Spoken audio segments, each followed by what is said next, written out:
أعوذ بالله من الشيطان الرجيم بسم الله الرحمن الرحيم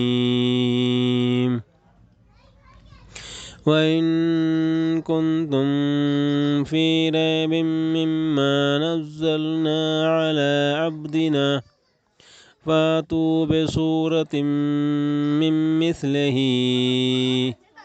وادعوا شهداءكم من دون الله إن كنتم صادقين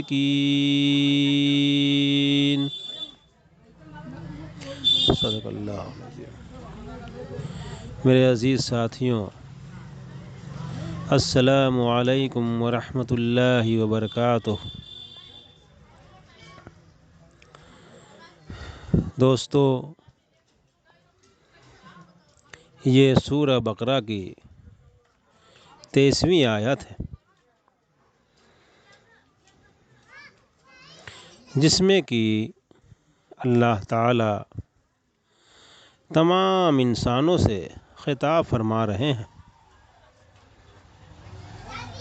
اور ان کو یہ حکم دے رہے ہیں، یہ کہہ رہے ہیں کہ اے لوگوں، تم ایک رب کی عبادت کرو،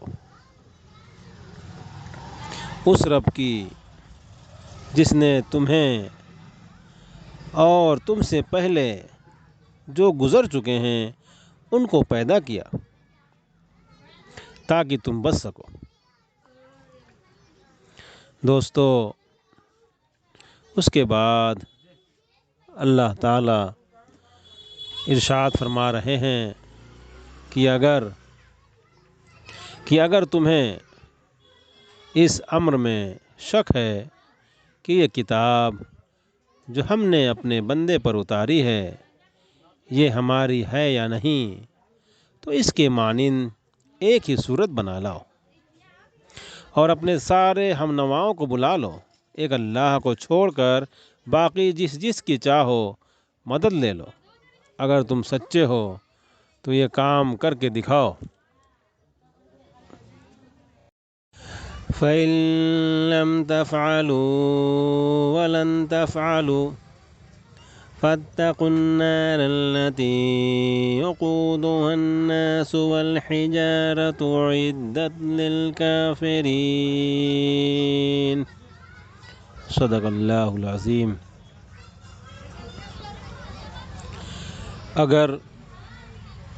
لیکن اگر تم نے ایسا نہ کیا اور یقیناً کبھی نہیں کر سکتے تو ڈرو اس آگ سے جس کا ایندھن بنیں گے انسان اور پتھر، جو مہیا کی گئی ہے منکرین حق کے لیے۔ میرے دوستو، اللہ تعالی تمام لوگوں کو یہ چیلنج دے رہے ہیں، اور اس سے پہلے مکہ میں کئی بار یہ چیلنج دیا جا چکا تھا کہ اگر تم اس قرآن کو انسان کی تصنیف سمجھتے ہو تو اس کے مانند کوئی کلام تصنیف کر کے دکھاؤ۔ اب مدینے پہنچ کر پھر اس کا اعادہ کیا جا رہا ہے۔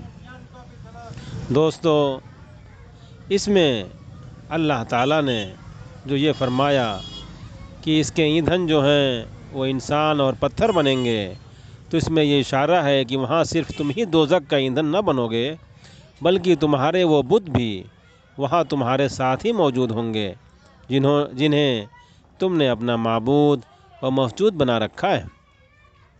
اس وقت تمہیں خود ہی معلوم ہو جائے گا کہ خدائی میں یہ کتنا دخل رکھتے تھے۔